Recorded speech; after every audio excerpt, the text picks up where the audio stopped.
Halo, saya Joko Ristono, trainer dan konsultan CRM Customer Relationship Management. Teman-teman, pada video Q&A CRM kali ini ada satu pertanyaan dari Mas Wisnu di Bekasi. Pertanyaannya adalah, Pak Joko, bagaimana membangun relationship atau hubungan baik dengan pelanggan? Nah, teman-teman, sebelumnya kita sudah sepakat belajar bahwa relationship itu penting untuk menciptakan loyalitas pelanggan. Nah, relationship menjadi faktor yang penting untuk menciptakan loyalitas pelanggan. Maka pertanyaannya adalah bagaimana membangun relationship. Nah, ini pertanyaan dari Mas Wisnu. Dan satu-satunya cara untuk membangun relationship kita dengan pelanggan adalah dengan cara kita melakukan interaksi atau komunikasi dengan pelanggan.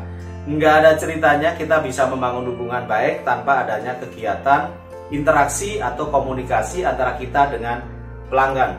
Dengan siapapun lah, antara kita dengan pasangan, kita dengan orang tua, nggak ada interaksi, nggak ada komunikasi, gimana kita bisa membangun hubungan baik? Dengan teman nggak ada komunikasi, bagaimana kita bisa membangun hubungan baik atau relationship dengan mereka? Jadi kuncinya itu, kita melakukan interaksi untuk menciptakan relationship.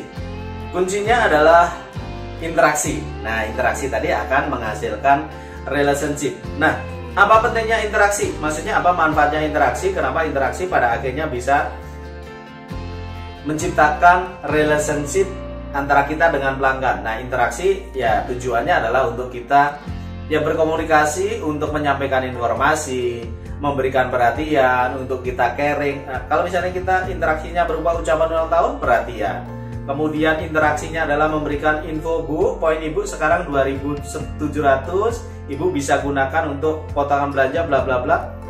Nah, interaksinya berupa informasi program. Misalnya interaksinya, Bu, bulan ini kita akan ada program di mana customer yang sudah menggunakan produk selama lebih dari 2 tahun akan mendapatkan diskon 20% selama bulan Maret misalnya. Nah, itu adalah interaksi kita, tujuannya adalah untuk memberikan informasi. Dan interaksi juga berfungsi untuk ketika pelanggan ini kita ingin mendapatkan informasi dari pelanggan. Sebaliknya, kita ingin mendapatkan informasi dari pelanggan, mendapatkan masukan dari pelanggan. Kalau pelanggan ingin menyampaikan keluhan, maka interaksi ini menjadi saluran untuk pelanggan menyampaikan informasi kepada kita, sehingga kita akan semakin tahu apa yang sedang dialami pelanggan, apa yang diinginkan pelanggan, apa yang diharapkan pelanggan dengan cara melakukan interaksi. Jadi pelanggan mendapatkan informasi dari kita, kita mendapatkan informasi dari pelanggan, dua arah. Nah, itu manfaat dari interaksi, yaitu komunikasi dua arah. Nah, hasilnya adalah hubungan baik. Nah, tadi termasuk manfaat dari interaksi tadi adalah delivery benefit. Ya, kalau dalam bisnis kita itu kan selalu harus memberikan benefit atau value kepada pelanggan. Nah, delivery benefit itu caranya bagaimana? Ya, caranya dengan kita melakukan interaksi. Bahwa misalnya kita punya value atau benefit berupa produk baru, ya itu harus kita komunikasikan dengan pelanggan dengan cara melakukan interaksi. Kita misalnya punya benefit berupa potongan harga 30%, ya kita harus komunikasikan itu dengan pelanggan kepada pelanggan melalui kegiatan interaksi tadi. Jadi itu delivery benefit, itu adalah manfaat dari kita melakukan interaksi. Nah, teman-teman, bagaimana cara melakukan interaksi? Interaksi itu ada 5 aspek. 5 aspek yang teman-teman mesti perhatikan. Jadi relationship bisa dibangun dengan melakukan interaksi, dan interaksi itu ada 5 aspek yang teman-teman harus perhatikan. Pertama adalah siapa? Ya, customer kita kan banyak. Customer kita banyak macam-macam. Nah, siapa yang akan kita lakukan interaksi? Ya, semuanya. Cuma kan kita harus atur. Jadi yang pertama adalah siapa pelanggan yang akan kita lakukan interaksi. Kemudian yang kedua adalah isi interaksinya apa? Apakah interaksi itu tujuannya adalah untuk caring? Interaksinya tujuannya adalah untuk update data? Apakah interaksinya tujuannya adalah untuk info program? Interaksinya adalah tujuannya adalah untuk ucapan terima kasih dan seterusnya. Itu adalah isi dari interaksi. Kemudian yang ketiga adalah aspek ketiga dari interaksi adalah siapa yang melakukan interaksi. apakah staff, apakah supervisor, apakah manager atau top manajemen gitu. Itu aspek ketiga. Dan aspek keempat untuk interaksi, kita melakukan interaksi komunikasi dengan pelanggan adalah channel apa yang digunakan.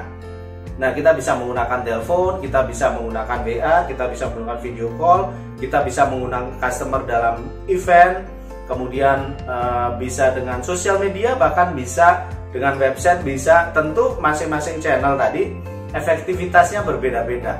Paling efektif apa? Ya tatap muka. Tatap muka, interaksi, ketemu langsung, semua aspek komunikasi kita dapat. Telepon, ya kita mengandalkan suara. Video call kalau memungkinkan, kita semua aspek. Vokal kita bisa kelihatan, gerakan kita bisa kelihatan, dan seterusnya. SMS hanya mengandalkan kata-kata teks gitu ya. Dan itu adalah channel apa yang kita gunakan. Dan berikutnya adalah kapan dilakukan. Kapan dilakukan itu apakah sebulan sekali, apakah sebulan 2 kali, apakah pagi, siang, sore, dan seterusnya, apakah weekend, weekday, dan seterusnya. Itu adalah kapan interaksi itu dilakukan. Jadi teman-teman harus manage interaksi dengan pelanggan itu dengan cara melakukan memperhatikan 5 aspek ini. Siapa pelanggannya, kemudian kita interaksi, isi interaksinya apa, apakah untuk membangun relationship, apakah untuk tadi ucapan terima kasih, apakah info program, dan seterusnya. Kemudian siapa yang melakukan, menggunakan channel apa, dan kapan dilakukan. Artinya apa teman-teman? Dan Mas Wisnu tadi yang menyampaikan pertanyaan ini, bahwa interaksi yang benar adalah ketika kita mengenal pelanggan dengan baik. Ya, apa yang akan kita komunikasikan, apa yang akan kita tawarkan, apa yang akan kita bawa, itu adalah ketika kita mengenal pelanggan kita dengan sangat baik.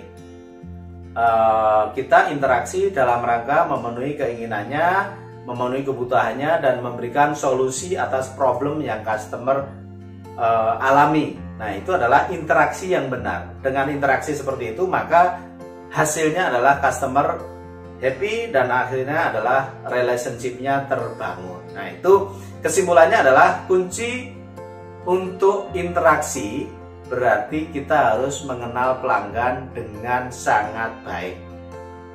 Kalau kita mengenal dengan pelanggan dengan baik, maka interaksinya akan berhasil. Interaksi yang berhasil akan menghasilkan relationship.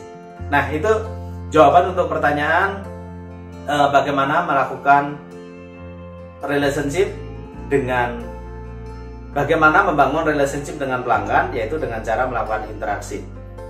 Ya, tadi pertanyaannya adalah bagaimana membangun relationship. Nah, tadi jawabannya adalah dengan cara kita melakukan interaksi. Tadi interaksi ada 5 aspek. Kemudian, nah interaksi yang baik adalah interaksi yang sukses adalah ketika kita mengenal pelanggan dengan baik. Mengenal pelanggan dengan baik, interaksinya sukses, interaksi akan menghasilkan relationship.